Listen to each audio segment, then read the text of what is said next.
دو بڑے زمینداروں کا تذکرہ کیے بغیر جھنگ میں میرے ملاقاتیوں کا سلسلہ تشنہ تکمیل رہ جائے گا۔ ایک روز ایک بڑے زمیندار صاحب ملاقات کے لیے آئے۔ خود بڑی حد تک ناخواندہ تھے، لیکن تعلیم کے فضائل اور فوائد پر ایک طویل تقریر کرنے کے بعد بولے، جناب، آپ اس پسماندہ ضلع کے لیے نیکی کا ایک اور کام بھی کرتے جائیں۔ فلاں گاؤں میں اگر ایک پرائمری اسکول کھول دیا جائے تو اس علاقے پر احسان عظیم ہوگا۔ اگر آپ قبول فرمائیں تو بندہ اسکول کے لیے زمین مفت، کمروں کی تعمیر کے لیے 20,000 روپیہ نقد اور ایک استاد کی 1 برس کی تنخواہ اپنی جیب سے ادا کرنے کے لیے حاضر ہے۔ میں نے ان کی روشن خیالی اور فیاضی کی تعریف کر کے کہا، نیکی اور پوچھ پوچھ، آپ جب فرمائیں گے اسکول کھولنے کا بندوبست ہو جائے گا، بلکہ میں تو یہ کوشش کروں گا کہ اس اسکول کا افتتاح کرنے کے لیے وزیر تعلیم کو بذات خود مدعو کیا جائے۔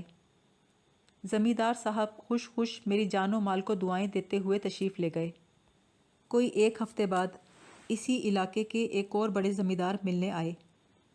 چھوٹتے ہی روحانسا ہو کر گلا شکوہ شروع کر دیا، جناب، میں نے کیا قصور کیا ہے کہ مجھے اس قدر کڑی سزا دی جا رہی ہے؟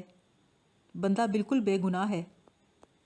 میں نے حیران ہو کر اس شکوے کی وضاحت طلب کی کہ ان کے ساتھ کیا ظلم ہو رہا ہے، کون یہ ظلم کر رہا ہے؟ انہوں نے گلوگیر آواز میں یہ تفصیل سنائی، پچھلے ہفتے اسکول کے بارے میں جو شخص ملنے آیا تھا، وہ یہ اسکول اپنے گاؤں میں نہیں بلکہ میرے گاؤں میں کھلوا رہا ہے۔ ہمارے درمیان پشتوں سے خاندانی دشمنی چلی آ رہی ہے۔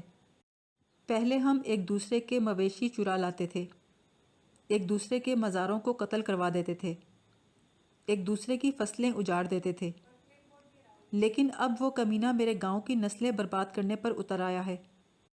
اسی لیے آپ سے اسکول کھولنے کا وعدہ لے کر گیا ہے۔ یہ نرالی منطق سن کر میں سکتے میں آ گیا۔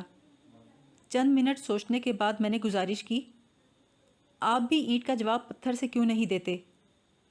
جو پیشکش انہوں نے کی ہے، اگر وہی بار آپ بھی اٹھا لیں تو میں وعدہ کرتا ہوں کہ ان کے گاؤں میں بھی بیک وقت ویسا ہی اسکول قائم کر دیا جائے گا۔ یہ سن کر ان کی کسی قدر تشفی تو ہوئی، لیکن اس کے بعد دونوں میں سے کوئی بھی اپنی اپنی فیاضی کی پیشکش لے کر دوبارہ میرے پاس نہ آیا۔ کچھ عرصے بعد میں نے یہ واقعہ جھنگ کے بیرسٹر یوسف صاحب کو سنایا تو وہ مسکرا کر بولے، حیران ہونے کی کوئی بات نہیں۔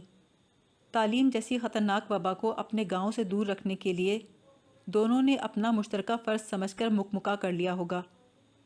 بڑی زمینداریوں اور جاگیروں میں ابھی تک تعلیم ہی کو سب سے بڑا اور تباہ کن دشمن سمجھا جاتا ہے۔